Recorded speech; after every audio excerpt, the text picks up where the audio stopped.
Shalom, selamat malam Bapak Ibu dan seluruh jemaat GKO Sola Gracia yang saya kasihi.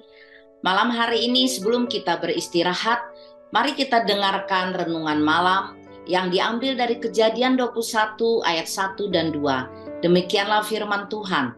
Tuhan memperhatikan Sarah seperti yang difirmankannya, dan Tuhan melakukan kepada Sarah seperti yang dijanjikannya. Maka mengandunglah Sarah, lalu ia melahirkan seorang anak laki-laki bagi Abraham dalam masa tuanya, pada waktu yang telah ditetapkan sesuai dengan firman Allah kepadanya. Ada dua tokoh yang menjadi perhatian kita dalam bacaan ini, yaitu yang pertama Sarah atau Sarah, dan yang kedua Tuhan, dalam bahasa aslinya Jehovah.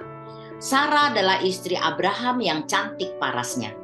Arti namanya adalah noble woman, yang berarti wanita bangsawan, permaisuri atau wanita mulia.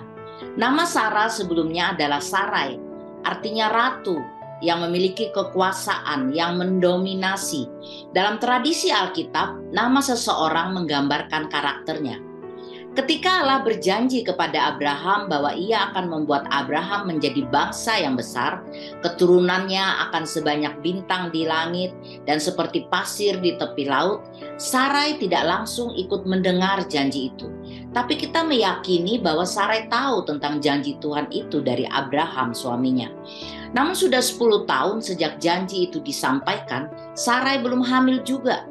Sarai mulai meragukan janji Tuhan. Ia mulai pahit, dan sang ratu penguasa ini mengambil tindakan sendiri. Dia tidak sabar menantikan janji Tuhan.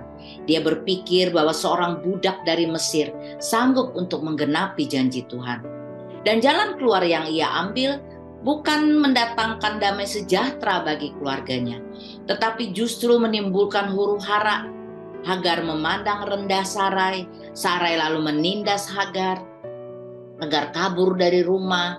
Ya, Abraham pusing dan angkat tangan dengan kedua istrinya. Kekisruhan dalam rumah tangga Abraham ini berlangsung selama kurang lebih 13 tahun. Tetapi dampak dari keputusan Sarai kita alami sampai sekarang. Keturunan Ishak dan keturunan Ismail ribut terus sampai hari ini. Saya sempat berpikir juga, kenapa ya Tuhan izinkan Hagar mempunyai anak dari Abraham? Tapi peristiwa ini mengajarkan kita bahwa ketika kita meragukan Tuhan dan janjinya, ketika kita mengambil alih kekuasaan dan ingin mengontrol orang-orang serta situasi, bahkan ingin mengatur Tuhan agar keinginan kita tercapai, maka bencanalah yang akan kita tuai.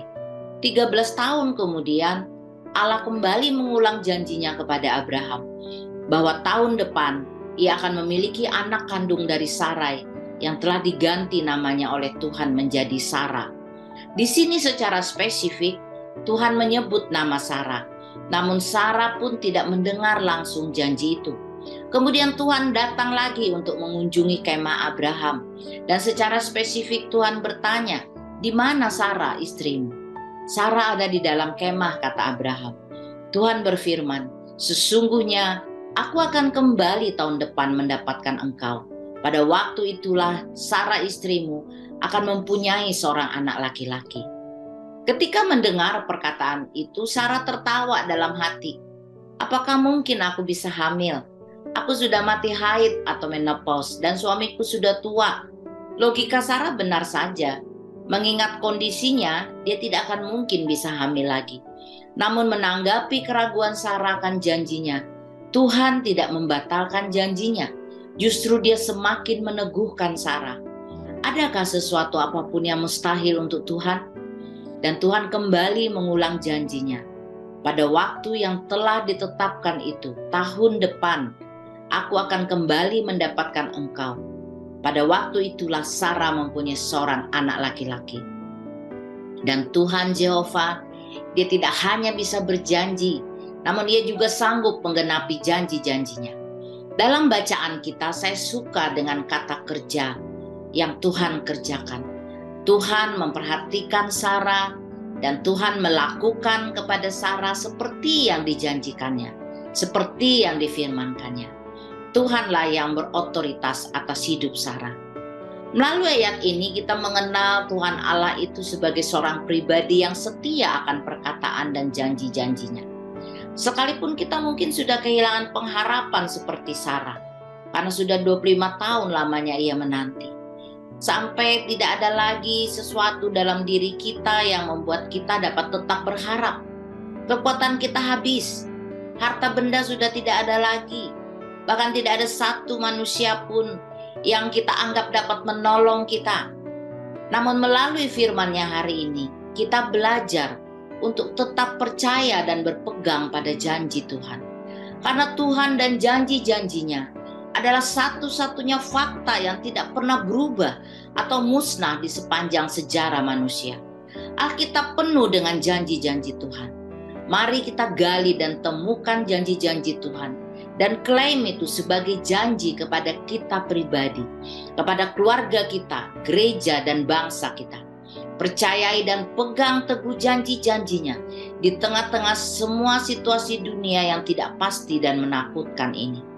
Tuhan Jehovah namanya adalah satu-satunya Tuhan yang hidup dan yang benar. Ia benar dalam segala perkataan dan perbuatannya. Ia pribadi yang dapat dipercaya. Mari serahkan kontrol kita dan izinkan Tuhan yang mengontrol segala sesuatu. Percayai Dia dengan segenap hati kita. Dan jangan bersandar kepada pengertian kita sendiri. Dan janganlah kita berusaha untuk mencari jalan keluar sendiri di luar tuntunan Tuhan. Percayai Dia dan percayakan hidup kita hanya kepadanya. Dia tidak pernah berdusta dan mengecewakan kita. Dia tidak pernah mengabaikan dan melupakan kita. Dia selalu memperhatikan kita dan menggenapi semua janjinya atas hidup kita sesuai waktu dan caranya. Pemazmur berkata dalam Mazmur 119 ayat 50, inilah penghiburanku dalam sengsaraku, bahwa janjimu menghidupkan aku. Amin. Haleluya. Tuhan Yesus memberkati kita semua. Shalom.